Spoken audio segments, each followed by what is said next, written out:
This video is sponsored by ChromeVandiumArms.com. Are you looking to have something built, blued, or repaired?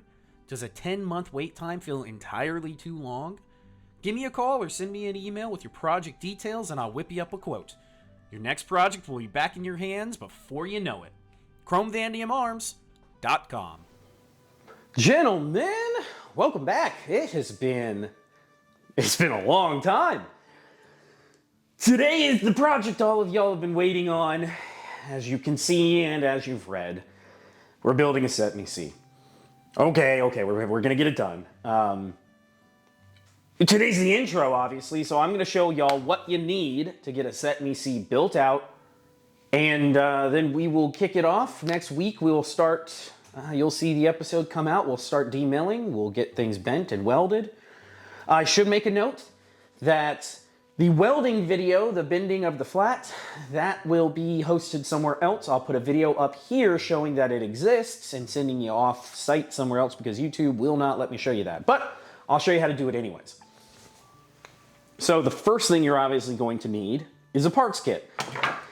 These parts kits tend to be fairly cheap. They're very easy to come by. If you wait for a holiday, any of the big major US holidays, they tend to go on sale. I think the last one I bought was like $125. It was wicked cheap. And there's a reason for that, and it's because they're a pain in the butt to build.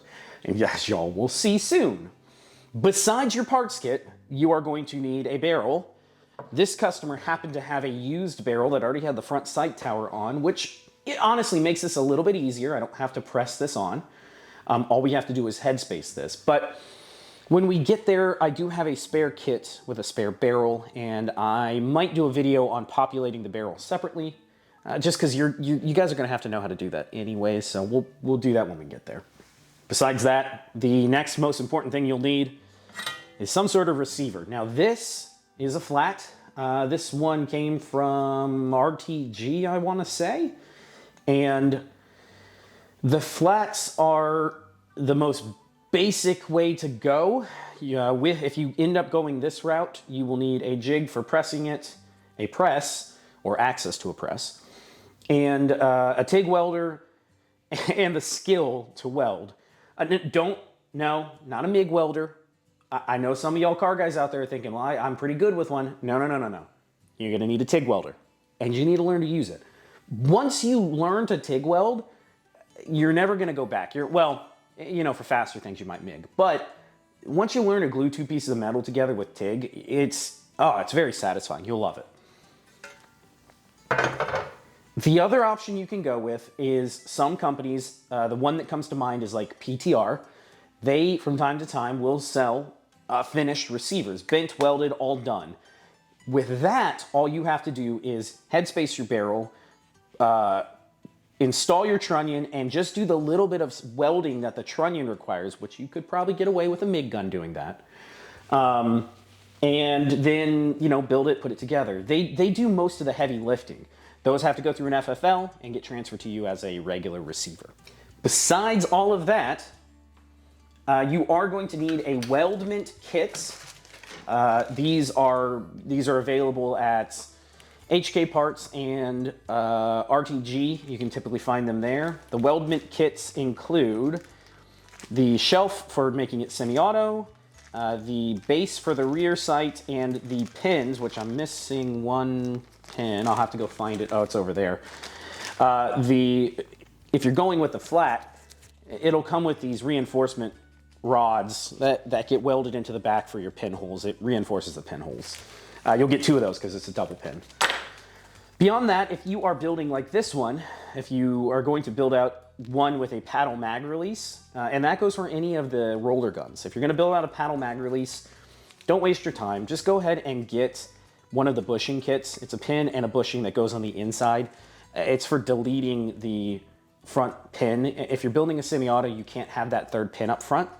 So this is the kit you would use. I technically could build one on the lathe. It would take me an hour, and that's just a total waste of my hour time when this costs like $15 shipped. Way easier just to do this. Besides that, like I said, tooling. You're gonna need, if you go with a flat, you're gonna need a press, you're gonna need a TIG welder, and the skill to use the TIG welder. That's the hardest thing. Honestly, the hardest thing about this entire project is learning to weld. Now, welding is an awesome, awesome thing to learn. I will never go back to not being a welder because I love it. Now that I can glue metal together, oh my God, it's incredible. It's a little expensive. And when we get to the phase of bending and welding the receiver, we'll talk a little bit more about some other options. There is a 3D printable jig, which we will get into. And then I'll talk about settings and my personal TIG welder. I have a Pro TIG 205. It's the Harbor Freight TIG weld that does AC and DC and stick. And I use it professionally. I do a lot of pin and welds locally for, I'm the gunsmith for most of the shops up here in Gainesville.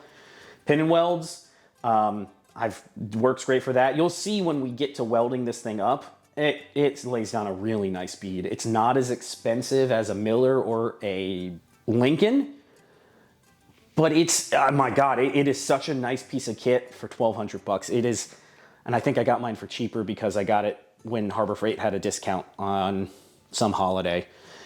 It's well worth it. The Pro TIG 205 is just an awesome piece of kit to have in the garage. Seriously. Other than that, it's pretty much it. You see here, you don't need a whole lot else. You need some time. It's going to take some time. You need a little bit of patience. And the only other thing is you will need to be able to demill, next video, the front end. You're going to have to chop some of this stuff off of that trunnion and save it. You can't just destroy it because you need those parts to re-weld with. So for me, I use a milling machine, and we'll talk about how I will do it when we get there. Milling machine is a good one, and like